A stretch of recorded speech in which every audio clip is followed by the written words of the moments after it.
So I most recently did a video on Bruce Lee, which it was a great video. Got to know more about him and see how like inspirational he was and how he just, you know, overcame a lot of things and exactly what it was about him beyond just knowing that he did like kung fu movies and things like that. So once I looked at that video, I felt like it wasn't enough. It didn't shine enough on Bruce Lee's story for me. So I just wanted to take a look at another video that would give me more information, kind of share a little bit more, shine a little bit more light on Bruce Lee and what there is to know about him. So that's what we're going to do today, is take a look at a video with a little bit more facts about Bruce Lee. So let's go. Alrighty, here we are. Let's get started.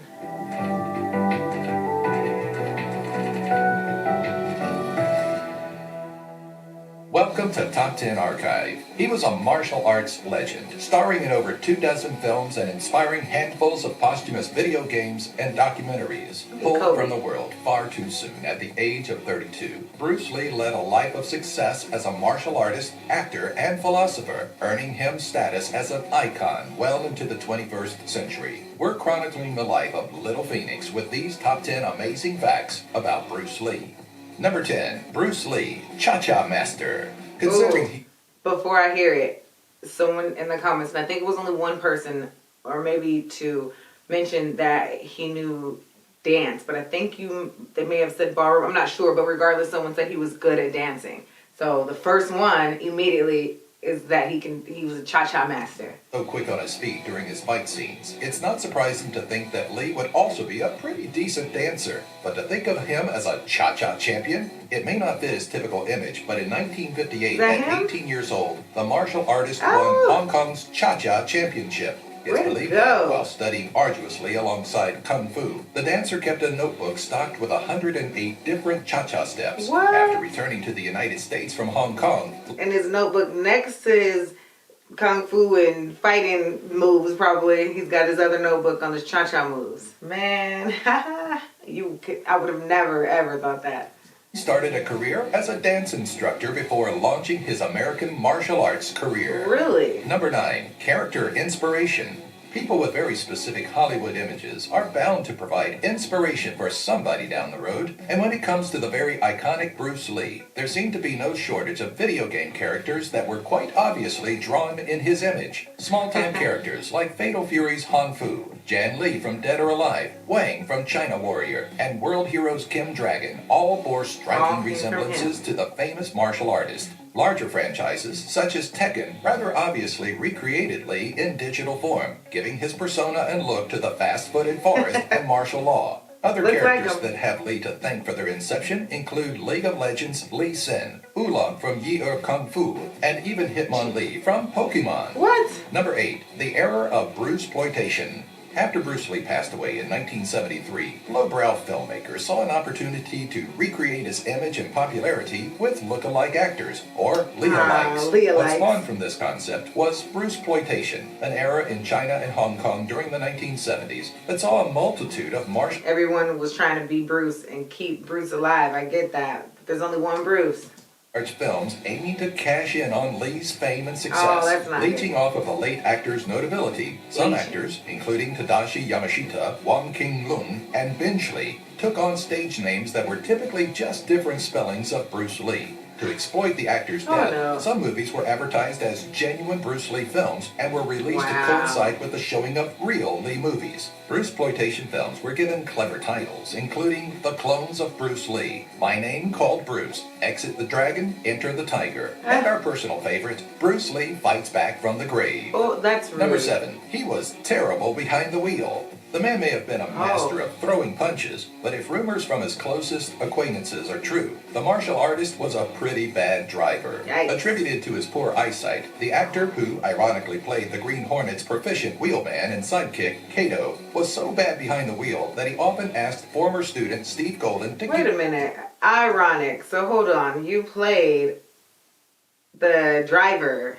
And realistically, you can't drive? Is that him? Acquaintances are true. The martial artist was a pretty bad driver. Attributed to his poor eyesight, the actor who ironically played the Green Hornet's Yeah. proficient wheelman and sidekick, Kato, was Oh so my bad goodness. behind the wheel that he often asked former student Steve Golden to give him a ride. In an interview with Golden, the martial arts teacher revealed that Lee didn't own any sort of fancy foreign vehicle and had branded What his car for? with a sticker that read, "This car protected by the Green Hornet." There's no point on Number any 6, fancy a car you can't child drive. star is born.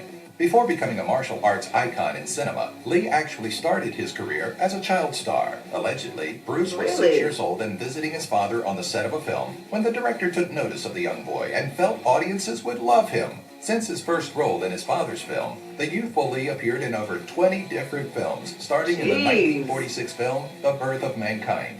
His first appearance, however, was only 1 year after his birth in Golden Gate Girl. Been acting Through much of his child since acting he was a career, year old. Lee was typecast as a juvenile delinquent, a role he seemed to latch onto quite well in real life as well. Oh. Number 5, the pen is mightier than the fist. When we think of Bruce Lee, we picture the muscular actor that threw punches said to be too quick for the camera. But the fighter was far more than a small ball of aggression with hand-to-hand prowess. In fact, he often lowered his fist to pick up a pen and write poetry. Yes, Really? poetry, like Robert Frost and John Keats. I wonder- Even more surprising than the fact that he wrote poetry. Well, hold on.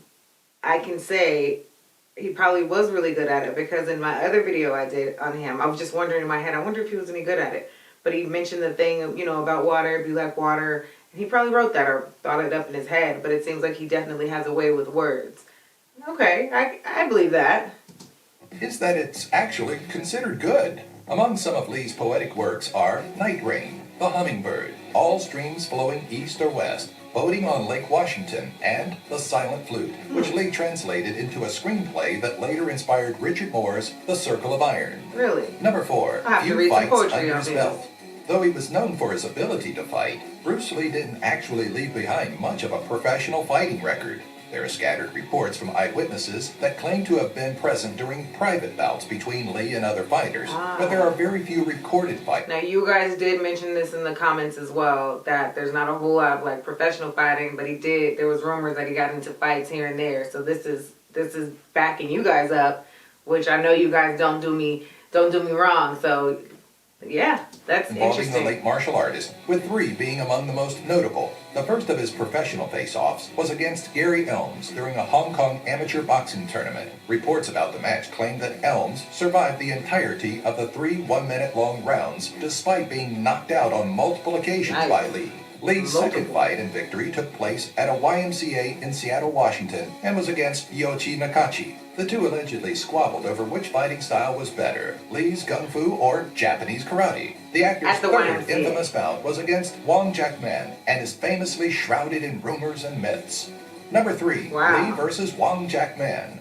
That Bruce Lee and Wong Jack Man squared off against one another is undeniable, but the events of the one-on-one quarrel have turned into a jumbled mess and have been a subject of debate between Lee and Wong Jack admirers. As legend has it, Lee caught flack from the Chinese martial arts community for taking on students that were not of direct Chinese heritage, and, in response, was challenged to fight Wong Jack Man for his right to continue teaching as he wished. According to Wong, this was far from accurate, and the fight started as a challenge made by Lee. Depending on who you listen to, there's like the so fight many only different lasted stories of 3 what really minutes, happened. with Lee pummeling Wong to victory. Ooh. Those on the other side of the ring timed the fight to 25 minutes and claimed it ended with both fighters equally as exhausted. Regardless of what It went from 3 minutes to 25 minutes. One Lee overpowered and the other one they were equal. How, just depending on who you're talking to, how crazy a story can get, right? happened, Lee continued teaching just as he did before the bout. Number 2, a star-studded funeral. After his unexpected death, Bruce Lee's funeral served as a reunion for many of the people he trained and worked with. Along with Bruce's brother, Robert, close friend Peter Chen, and American martial artist Daniel Arca Inosanto and Taki Kimura, the late actor's casket was carried by 4 pallbearers easily recognizable on the silver screen. Assisting in carrying the martial artist's casket were action stars Steve McQueen, Chuck Norris, James Coburn, and former Agent 007 George Lazenby. Each of the 4 actors knew Lee for his acting and martial was an arts actor, prowess, even so learning a few things from him over he's known time, by a but lot. also grew to befriend him. Number 1. Controversy and curses. On July 20th, 1973, actor and martial arts expert Bruce Lee suffered a brain edema allegedly caused by a reaction to pain medication and passed away. After his death, Lee became a cultural icon and was well remembered through the posthumous release of Enter the Dragon, but there loomed questions on many minds regarding the sudden passing of such a young star. Rumors started to surface that Lee had either been murdered by the Triads, the Italian Mafia, or succumbed to a curse that was placed on him and his family. Supporting claims of a curse on the Lee family was the sudden and accidental death of Brandon Lee, who was shot on the set of The Crow. Post-mortem, it was found that he had earlier ingested cannabis leaves, adding to the far-fetched theory that the cannabis reacted with the medication. Wow. That's a whole mess. I don't even know what happened or what was what or what's true, what isn't or what with that. But the fact of the matter is he died young and had a a whole lot more time to go and much more than he probably would have accomplished and done, being as accomplished as he already was and doing what he does, and was a huge motivational, inspirational guy that just was amazing. So taking a look at this and learning a whole lot more about him, just seeing what there is to know about him, seeing exactly, you know, a lot of the stuff that you guys said for sure were validated here in this video, and just seeing exactly that. You know, I mean, finding out that he started acting when he was younger, super young, when he was 1. So he didn't just out of nowhere get into it later. Like, this is something that he had been doing, and he had been doing all kind of films, and I didn't even know that his dad did films, and just a lot of things I'm learning from this video alone here, and that he got into fights trying to prove that his way of fighting style was the better one, and just a little hurdles that he overcame a little bit too, a little trouble he got into just a little bit too, and then just ending it all with the last final one. Which is highly unfortunate, especially for him, and not only just him, then his son to follow as well. So with that being said, I'm glad I took a look at it, got to know a little bit more about Bruce Lee, a little bit deeper dive into who he is. Amazing video, amazing movies I've watched too, some clips in there from some of the movies that I've seen. I'm pretty sure I've seen Enter the Dragon. But with that being said, guys, I hope you guys liked it. Give it a thumbs up, subscribe if you guys haven't. Check down in the description, get my Twitter and Instagram. I'll see you guys there, and I'll see you guys next time.